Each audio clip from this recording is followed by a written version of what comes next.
जी, अस्सलाम वालेकुम स्टूडेंट्स। तो अभी आज का जो हमारा टॉपिक है अभी सेकंड सेशन का वो है रजिस्टर एंड रजिस्टर फाइल्स। तो इसके बारे में हम बता दूं कि रजिस्टर फाइल क्या है। ये बेसिकली एक अरे है, array of processor registers in central processing unit. यानी सेंट्रल प्रोसेसिंग यूनिट में रजिस्टर्स की एक अरे है जिसमें हम डाटा को स्टोर कर सकते हैं। ठीक है। तो मैंने जैसे आपको थोड़ी देर पहले बताया था कि रजिस्टर जो है, रजिस्टर फाइल जो है वो highest level of memory hierarchy, यानी कि मेमोरी हायरार्की में सबसे पहले नंबर पे आती है। ठीक है, उसके बाद कैश है और उसके बाद फिर मेन मेन मेमोरी। तो register file can be implemented using HM with multi ports. ठीक है। तो रजिस्टर फाइल जो है उसको हम इम्प्लीमेंट कर सकते हैं एचएम की मदद से विद मल्टी पोर्ट्स। ठीक है, मल्टीपल पोर्ट्स के थ्रू। और जैसे कि आपकी जो रैम है वो उसको डिस्टिंग्विश किया जाता है, और उसको उसकी जो पोर्ट्स हैं, रीड एंड राइट पोर्ट्स, वो डेडिकेटेड होती हैं। और जबकि मल्टी पोर्ट एस रैम जो है उसकी रीड एंड राइट पोर्ट जो है वो रीड एंड राइट उसकी सेम पोर्ट से ही हो रही है। तो यहाँ पे दो रोल्स हैं हमारे पास, यूजर विजिबल रजिस्टर्स और कंट्रोल एंड स्टेटस रजिस्टर्स के बारे में। ठीक है। तो दो तरह के हमारे पास रजिस्टर्स के रोल्स आते हैं, एक यूजर विजिबल होता है और कंट्रोल एंड स्टेटस रजिस्टर्स होते हैं। तो वन बाय वन हम रजिस्टर्स के बारे में देखते हैं कि वो क्या है। कि जनरल पर्पस रजिस्टर जो है वो जनरल पर्पस रजिस्टर्स हैं, फिर डाटा रजिस्टर्स हैं, एड्रेस रजिस्टर्स हैं, कंडीशन कोड रजिस्टर्स हैं। ठीक है, ये यूजर विजिबल रजिस्टर्स हैं। ठीक है। इनमें हम सबसे पहले जनरल पर्पस रजिस्टर्स के बारे में देखते हैं। इसको हम ट्रू जनरल पर्पस रजिस्टर्स भी कहते हैं, जो क्या करते हैं कि registers can contain the operand of any opcode. यानी कि किसी भी ऑपरेंड का ऑपकोड रखता है, यानी जिससे कंटेन द ऑपरेंड और एनी ऑपकोड, ये ऑपरेंड रखा होता है उसने किसी भी ऑपकोड का। तो ये चीज़ है। फिर आगे रिस्ट्रिक्टेड, यानी कि जिसको डेडिकेटेड रजिस्टर भी कहा जाता है, वो स्पेसिफिक ऑपरेशंस के लिए होते हैं। जैसे कि स्टैक ऑपरेशंस के लिए हो सकते हैं, फ्लोटिंग पॉइंट ऑपरेशंस के लिए हो सकते हैं। तो उनको हम रिस्ट्रिक्टेड या फिर डेडिकेटेड रजिस्टर्स कहते हैं, क्योंकि इनका काम जो है डेडिकेटेड होता है, ये किसी और पर्पज़ के लिए यूज़ नहीं किए जा सकते। अब डाटा रजिस्टर है वो सिर्फ डाटा के लिए यूज होगा, and it is use to hold the data and can not be employed into calculations of operand address accumulator register जैसे हम कहते हैं। तो एड्रेस रजिस्टर्स की बात करें तो एड्रेस रजिस्टर हमारे पास तीन तरह के हैं। एक सेगमेंट रजिस्टर है, एक इंडेक्स रजिस्टर है और एक स्टैक पॉइंटर है। तो सेगमेंट रजिस्टर क्या करता है? सेगमेंट रजिस्टर जो है वो किसी भी सेगमेंट का बेस एड्रेस अपने पास रखता है, यानी it hold the address of base of it segment. यानी कि जहाँ से वो सेगमेंट पर्टिकुलर स्टार्ट होता है उसका एड्रेस अपने पास रखता है, और फिर फर्दर उसी से वन बाय वन इंक्रीमेंट करके एक्सेस करता रहता है। फिर आगे इंडेक्स रजिस्टर की बात करते हैं। इंडेक्स रजिस्टर जो है is use for indexed addressing and may B auto index. यानी कि इंडेक्स रजिस्टर जो है वो इंडेक्स एड्रेसिंग के लिए यूज किए जाते हैं, और ऑटो इंडेक्स भी हो सकते हैं, यानी कि जो ऑटोमेटिकली इंडेक्स होते रहो या फिर इंक्रीमेंट होते रहें, इंडेक्स रजिस्टर में बोलते हैं। यानी कि प्रोग्राम काउंटर जैसे हो गया आपका, ऑटोमेटिकली वो इंक्रीमेंट हो जाता है बाय वन, और नेक्स्ट इंस्ट्रक्शन को पॉइंट आउट करता है इन द सीक्वेंस। ठीक है, और आउट ऑफ द सीक्वेंस भी करता है जब ब्रांच आ जाती है। तो स्टैक पॉइंटर की बात करें तो स्टैक पॉइंटर क्या है? Point two the top of the stack. यानी कि स्टैक पॉइंटर जो है, जैसे कि नाम से पता चलता है कि वो स्टैक को पॉइंट आउट कर रहा है, और स्टैक के को कहाँ तक पॉइंट आउट कर रहा है? जो उसके टॉप पे वैल्यू पड़ी है, जो टॉप जो है उसका टॉप, अब जितना भी है स्टैक जो है वो जितने भी साइज की है, और टॉप जो है यानी कि उसके अंदर जो करंटली जितने भी नंबर ऑफ एलिमेंट्स पड़े हैं वो उसका टॉप है। ठीक, यानी कि फर्स्ट करें अगर स्टैक जो है वो आपके 10 एलिमेंट्स की है, और टॉप जो है यानी कि 5 एलिमेंट्स पड़े हैं, तो टॉप की वैल्यू जो है वो 5 होगी। तो यानी कि स्टैक पॉइंटर जो है वो पॉइंट करता है टॉप ऑफ स्टैक, यानी कि करंटली लोकेशन बताता है कि स्टैक अभी किस हालत में है। ठीक है। And if there is a user visible stack addressing, stack is in memory. अब कंडीशन कंट्रोल रजिस्टर की बात करते हैं। कंडीशन कंट्रोल रजिस्टर जो है उनको फ्लैग भी बोलते हैं हम। ठीक है। तो ये जो रजिस्टर्स होते हैं ना, condition codes are bits sent set by CPU hardware as result of operation. ये सीपीयू का जो हार्डवेयर है ना, वो ही फ्लैग्स को सेट करने की रिस्पॉन्सिबिलिटी देता है या उसकी रिस्पॉन्सिबिलिटी होती है या फिर वो सेट कर रहा होता है एज रिजल्ट ऑफ ऑपरेशन। मतलब कि जो भी ऑपरेशन आप परफॉर्म करती हो ALU के अंदर, और यानी कि जीरो फ्लैग है फर्स्ट टाइम, तो जीरो फ्लैग जो है वो सेट कर देगा। अगर ऑपरेशन का जो रिजल्ट है वो जीरो आ रहा है तो फिर वो जीरो फ्लैग को सेट कर देता है। इस तरह से आपके जो जितने भी फ्लैग रजिस्टर हैं या कंडीशन रजिस्टर्स हैं वो CPU ही इंटरनली उसको सेट कर देता है इम्प्लिसिट अपने तौर पे। प्रोग्रामर जो है उसको अनसेट या सेट नहीं कर सकता, वो उसके इख्तियार में नहीं होता, लेकिन उसकी विजिबिलिटी वो किसी हद तक देख सकता है।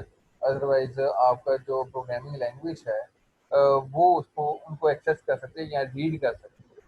ठीक है। तो in some machine subroutine will call automatic saving to all user variable registers to be restore on return, और सेट ऑफ इंडिविजुअल बिट्स, यानी कि आपका जो लास्ट ऑपरेशन था उसका रिजल्ट जो है वो जीरो आया है। इस तरह से भी इंडिविजुअल बिट्स को सेट किया जा सकता है। और can be read by program, यानी कि ये जो रजिस्टर्स हैं वो प्रोग्राम जो है वो उनको रीड कर सकता है या एक्सेस कर सकता है। जैसे कि हम इंस्ट्रक्शन लिख देते हैं ना मशीन लैंग्वेज में कि जंप करो if not equal to zero या इफ इक्वल टू जीरो। तो इस तरह से ना प्रोग्रामिंग लैंग्वेज जो है वो या प्रोग्राम जो हैं वो इसको रीड कर सकते हैं, रीड करने की फैसिलिटी है इनके पास। ठीक है। तो फर्दर थोड़ा आगे जाएँ तो जाके देखते हैं कंट्रोल एंड स्टेटस जो हैं, it is not visible to a register, sorry user, user को ये विजिबल नहीं होते। And may be visible in control और operating system mode, supervisor mode, supervisory mode, यानी कि किसी तरह से हम सुपरवाइजिंग मोड में हम इसकी विजिबिलिटी को ऑन कर सकते हैं या ऑपरेटिंग सिस्टम मोड सर वो नुमान को ऐड कीजिएगा, नुमान गनी को। कर दिया।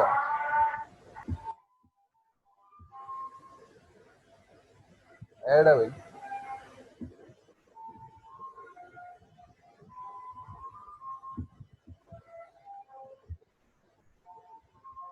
Register essential to a instruction execution. अच्छा, इसलिए भी इंस्ट्रक्शन को एग्जीक्यूट करने के लिए जिन रजिस्टर्स का इस्तेमाल हो रहा होता है वो कौन से रजिस्टर हैं? सीधी सी बात है, वो प्रोग्राम काउंटर है, PC है, इंस्ट्रक्शन रजिस्टर है, IR है, मेमोरी एड्रेस रजिस्टर है, MAR है, मेमोरी बफर रजिस्टर है, MBR है। ठीक है। अब इनसे आप वाकिफ हो अच्छी तरह से। फिर भी बता देता हूँ प्रोग्राम काउंटर क्या करता है, नेक्स्ट इंस्ट्रक्शन क्या कर सकते पा सकता है। इंस्ट्रक्शन इंस्ट्रक्शन रजिस्टर क्या करती है, जो करंटली एग्जीक्यूटिंग होती है इंस्ट्रक्शन वो अपने पास रखी होती है। मेमोरी एड्रेस रजिस्टर जो है वो क्या कहता है, एड्रेस रखता है रजिस्टर का, सॉरी एड्रेस रखता है नेक्स्ट इंस्ट्रक्शन का। और बफर रजिस्टर जो है connect to a data bus feeds other bus. ठीक है।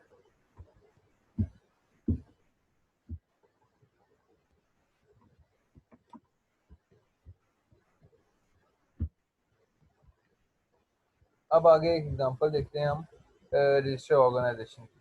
ये अब तीन तरह की पिक्चर्स हैं आपके सामने। ठीक है। वर्टिकल साइड पे आपने देखनी है, हॉरिजॉन्टल नहीं, वर्टिकल ऐसे इस तरह से आपने देखनी है। तो ये एक मॉडल है कंप्यूटर का, ओल्ड मॉडल है जिसमें आपका डाटा की ऑर्गेनाइजेशन कुछ इस तरह से थी। अब 8086 जो मशहूर आपका जो चल रहा है सिस्टम, जिसको हमने काफ़ी ज़्यादा रेफर किया है इस कोर्स में, और आपकी जो टेक्स्ट बुक्स भी जो कर रही होती हैं फोकस, वो इन पे करी होती है 8086 मॉडल में। उसकी जो आपकी जनरल ऑर्गेनाइजेशन है रजिस्टर्स की वो ऐसे है।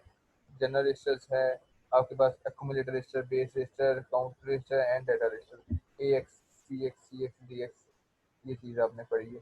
फिर पॉइंटर एंड इंडेक्स रजिस्टर्स जो है आपके पास, स्टैक पॉइंटर है, बेस पॉइंटर है, फिर सोर्स इंडेक्स है, डेस्टिनेशन इंडेक्स है, ये सारे रजिस्टर्स हैं।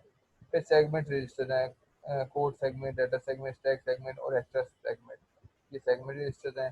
फिर आगे प्रोग्राम स्टेटस है, उनके ये दो फ्लैग रजिस्टर्स आ गए हैं आपके पास। इस तरह से पेंटियम 2 जो है 386 पेंटियम जो है उसके जो रजिस्टर्स थे वो कुछ इस तरह से थे। ठीक है। तो ये चीज़ें हैं जो वो यूज़ कर रहे होते हैं। ठीक है। अब यहाँ पे रजिस्टर फाइल आ गई विद 3 एक्सेस पोर्ट्स। ठीक है। तो इसको हम समझने की कोशिश करते हैं। ये जो रजिस्टर फाइल है इसमें ना आपके जो 4 रजिस्टर्स हैं वो यूज़ होंगे, ठीक है। और 4 से ज़्यादा भी हो सकते हैं, हम डिटेल देखेंगे बाद में इसकी। तो अभी फ़िलहाल के लिए एक ब्लॉक डायग्राम है जिसमें बताया जा रहा है कि 2 आपकी रीडिंग पोर्ट्स हैं, पोर्ट ए और पोर्ट बी। इससे आप डाटा को क्या करते हो, रीड कर रहे हो। क्या करते हो, आप डाटा को रीड कर रहे हो। क्लियर हुई बात? तो यहाँ से पोर्ट ए और पोर्ट बी से आपने रीड करना है, और यहाँ से आपके पास एड्रेस आ जाएगा कि कहाँ से रीड करना है, किस जगह से रीड करना है। ये 2 बिट्स का एड्रेस है, और ये 16 बिट के जो रजिस्टर्स होंगे लगे, उनसे जो डाटा फ्लो आना है ये उसके लिए। ये 2 बिट्स जो है ये एड्रेसिंग के लिए कि कौन से रजिस्टर को एक्सेस किया जाएगा, ठीक है। और ये डाटा इन सी जो है, यानी कि यहाँ से डाटा आपका राइट होगा पोर्ट सी से, और इसके लिए भी आपके पास एड्रेस ऑफ सी है कि किस रजिस्टर पर डाटा आपने राइट करना है। तो ये रजिस्टर फाइल है। अगर इसकी मैं डिटेल डायग्राम आपको दिखाऊं तो आपको ज़्यादा अच्छी तरीके से समझ आएगी। अब मैं ये आपको डिटेल डायग्राम सर एक दिखाऊंगा। मिनट जरा, सर बैक बैक पे जाइएगा सर जी, एक मिनट जरा।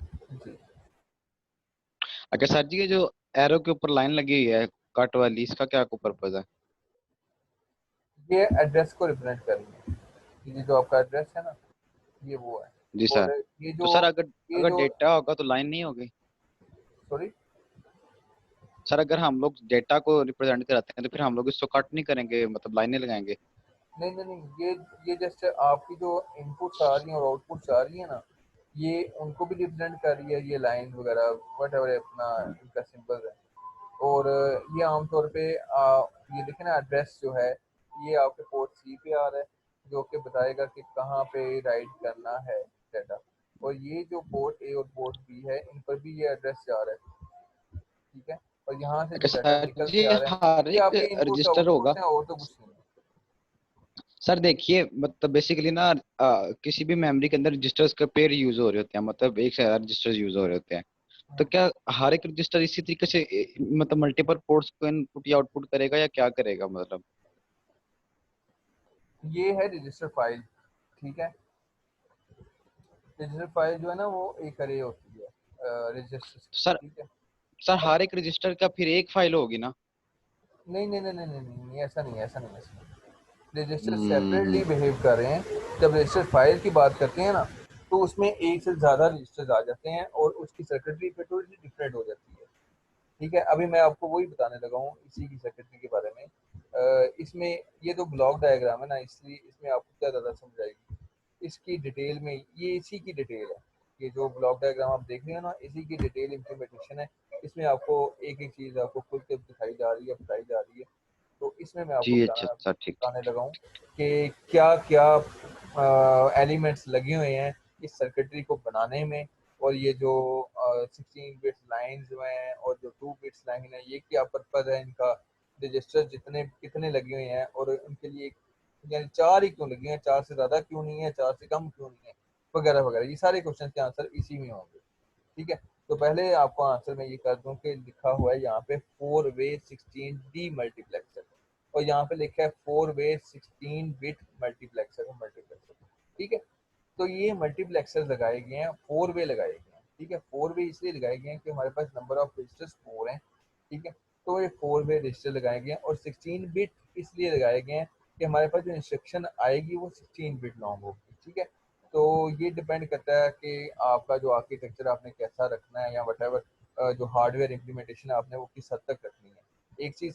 दूसरी चीज़ लिखा हुआ है कि register file with 3 access ports logic diagram, यानी कि ये 3 एक्सेस पोर्ट्स के साथ, यानी कि एक पोर्ट ये होगी डाटा सी, जहाँ से डाटा आएगा, और ये जो है एक पोर्ट ये होगी जिसमें डाटा आउट हो रहा है, और ये एक जहाँ से डाटा एक और आउट हो रहा है, मतलब कि 2 जगह से रीड हो रहा है और एक जगह से राइट हो रहा है। तो ये 3 एक्सेस पॉइंट्स हैं या एक्सेस पोर्ट्स हैं।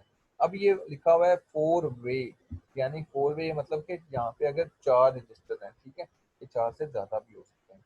फिर उनके लिए उनके हिसाब से डीमल्टीप्लेक्सर और मल्टीप्लेक्सर लगाए जाएंगे, ठीक है। यहाँ पे 8 रजिस्टर हैं तो फिर आपका उस हिसाब से लगाया जाता है, ठीक है। यहाँ पे 16 रजिस्टर हैं तो और तरह से लगाया जाएगा, उसकी कम्बिनेशन आप देख सकते हैं या कर सकते हैं उससे। तो जैसे कि यहाँ पे देखें, जो एड्रेस है, इन रजिस्टर को एड्रेस करने के लिए एड्रेस बिट्स जो हैं, इन रजिस्टर को एड्रेस करने के लिए वो कितनी यूज हो रही है, 2। 2 क्यों यूज हो रही है, क्योंकि 2 × 2 4 4 कम्बिनेशन है, तो 4 आपके पास यहाँ पे यूज हो रही है। समझ आ गई बात कि 4 एड्रेसेस हैं, 4 रजिस्टर्स हैं आपके पास, और 4 ही आपके पास एड्रेस जनरेट हो सकते हैं, इसलिए 2 बिट्स आपको रिक्वायर्ड हैं इस लॉजिक डायग्राम के लिए, इस रजिस्टर फाइल के लिए। ठीक है, तो अब होता क्या है, यहाँ से आपकी कोई भी डाटा आपको अगर इन रजिस्टर्स पर राइट करना है, तो आपका राइट पोर्ट आपकी ये डाटा इन सी, यानी सी पोर्ट जो है वो आपकी राइट पोर्ट है। और अगर आपने रीड करना है तो इन दो जगहों से आप रीड कर सकते हो, डाटा ए और डाटा बी, यानी कि इन मल्टीप्लेक्सर से। और आप गौर करो तो इनमें से ये हर जो डी मल्टीप्लेक्सर है वो आपके हर रजिस्टर के साथ कनेक्टेड है।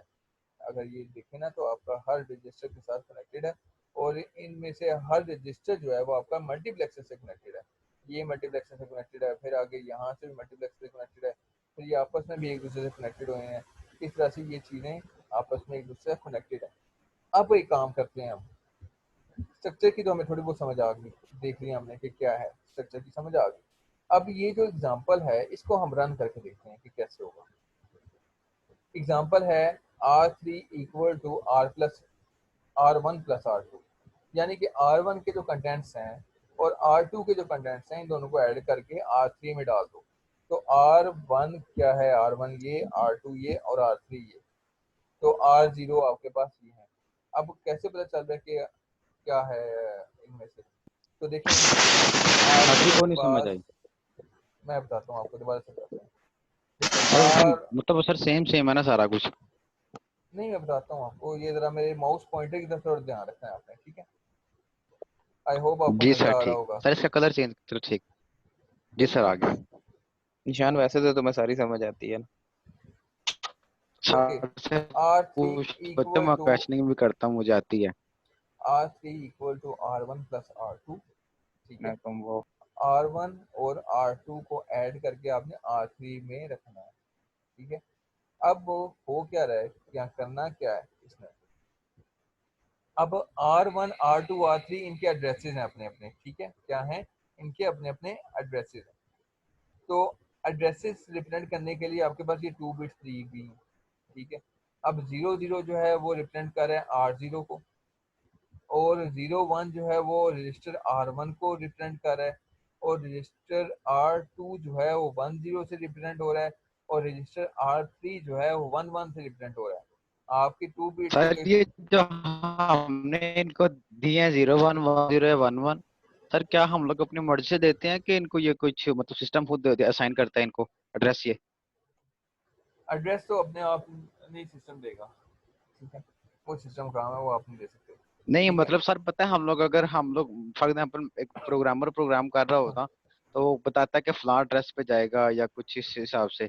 तो इधर भी हम लोग खुद डिसाइड कर सकते हैं कि फलां रजिस्टर पे डाटा जाए हमारा, या इसको सिस्टम ही देता है।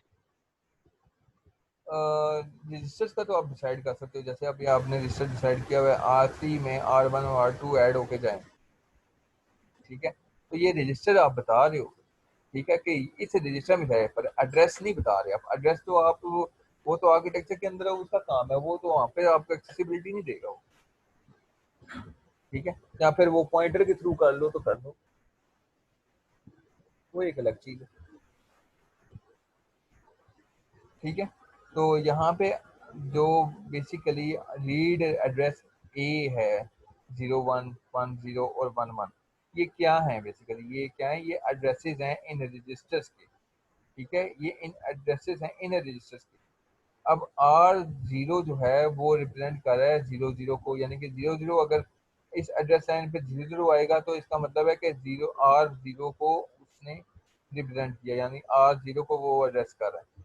और अगर 01 आया हुआ है तो इसका मतलब है कि वो R1 को कर रहा है, और अगर 10 आया है तो R2 को कर रहा है, और 11 कर रहा है, यानी कि अगर एड्रेस लाइन पे 11 है तो वो किसको एड्रेस कर रहा है, R3 रजिस्टर को एड्रेस कर रहा है, ठीक होगी बात।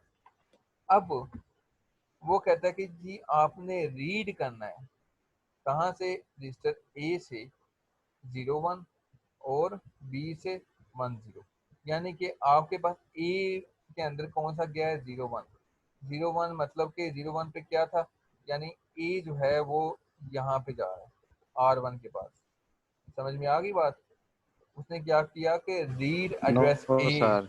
मैं सर ये दोबारा हमें बताता हूँ, कैसे चलेगा बताना कि कौन सा किधर जा रहा है? मैं मेरी बात सुने ना गौर से, मैं आपको भी बताता हूँ। जी सर। ये डाटा आउट ए नजर आ रहा है आपको? यस सर आ रहा है। आ गया। और ये जरा इंस्ट्रक्शन को रीड करो, लिखा हुआ है जी रीड एड्रेस ए 01। समझ ठीक में है आ गई बात? अब 01 मैंने जी। किसको फिर बोला है? एड्रेस बी को करे, फिर एड्रेस बी। अब सुनो, 01 मैंने किसको बोला है? 01 एड्रेस किसको बोला है मैंने? R1 को बोला है। किसको बोला है? R1 को। R1 को। ठीक है। अब देखो, चार कॉम्बिनेशन है ना, टू की कॉम्बिनेशन लगाओ ना जरा, 00, 01, 10 एंड 11। तो 00 रिप्रेजेंट कर रहा है R0 को, यानी कि रजिस्टर 0 को, ये जो सबसे लेफ्ट साइड पे है। फिर R1 रजिस्टर जो है वो 01 को रिप्रेजेंट कर रहा है। और फिर R2 जो है वो एड्रेस है किसका, यानी R1 जो 10 जो है वो R2 का एड्रेस है, और 11 जो है आपका R3 का एड्रेस है। यहाँ तक समझ आ गई बात की? जी सर यहाँ तक तो आ गई। जहाँ तक आ गई बस ठीक है। अब क्या कर रहा है, वो कह रहा है कि भाई अब आपने क्या करना है। देखें एग्जांपल क्या है, R3 equal to R1 plus R2। R1 और R2 के कंटेंट्स को पहले आप रीड करोगे, फिर ऐड करोगे, और फिर R3 में स्टोर करोगे। ऐसा ही है ना? पहले R1 के कंटेंट को रीड करोगे, फिर R2 के कंटेंट को रीड करोगे, दोनों को ऐड करोगे, और उसके बाद R3 में स्टोर होगा। समझ में आ गई बात? ठीक इस स्टेटमेंट की ठीक समझ ठीक आई ठीक है? ठीक। सर आगे समझ आ गया। अब पहले क्या करना है, R1 को रीड करना जी है। सर। अब R1 कहाँ पे पड़ा हुआ है? G01 एड्रेस पे पड़ा हुआ है। अब 01 एड्रेस उसने कहा है कि रीड करना है आपने ए पोर्ट से। ए पोर्ट कहाँ पे है? ये ए पोर्ट आपकी पड़ी हुई। ठीक है, इस पोर्ट से आपने रीड किया, और कहाँ पे गए? यहाँ पे, ये देख रहे हो, ये चीज आपकी इस तरह से आ गई।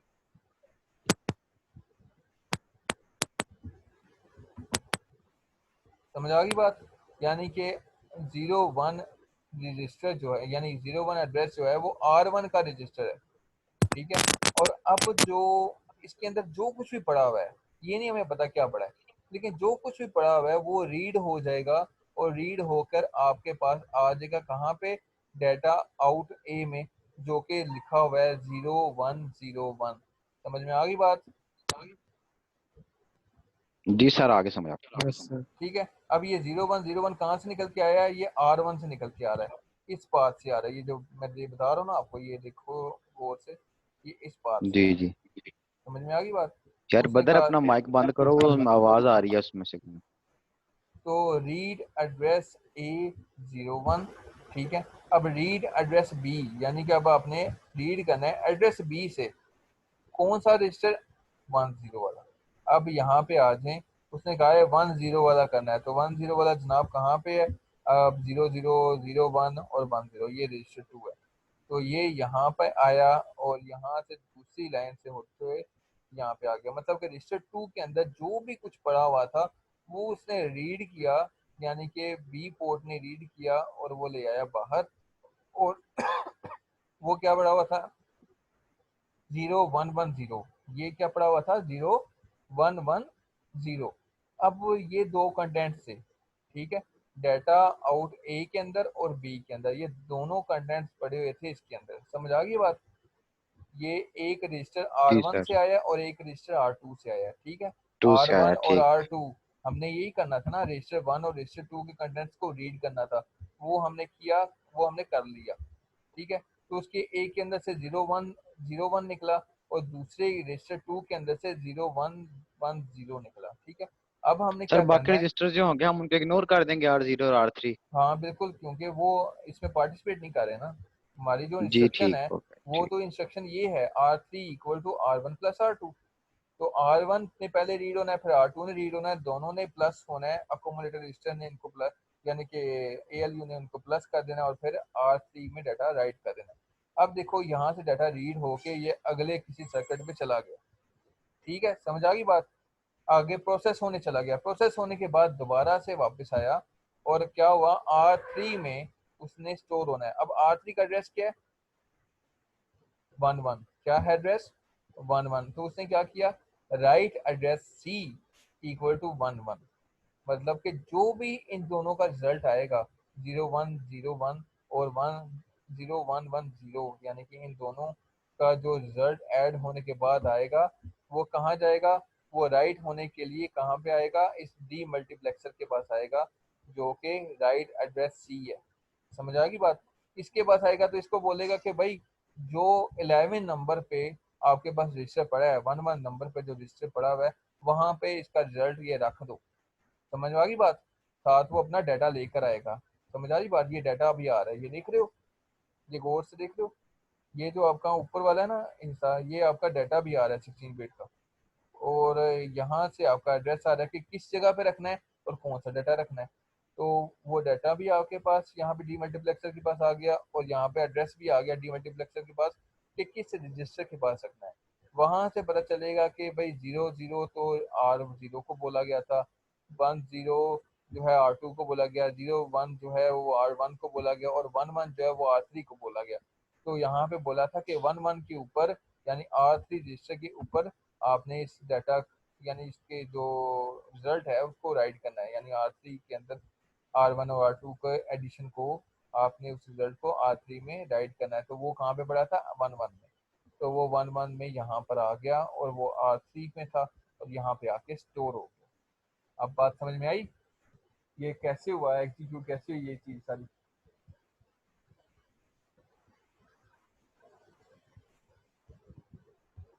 हेलो, अब क्लियर हुई है बात। आई होप जी आपको सर। समझ आ गई होगी। Yes sir. जी सर। अब कोई क्वेश्चन है तो पूछ सकते हो।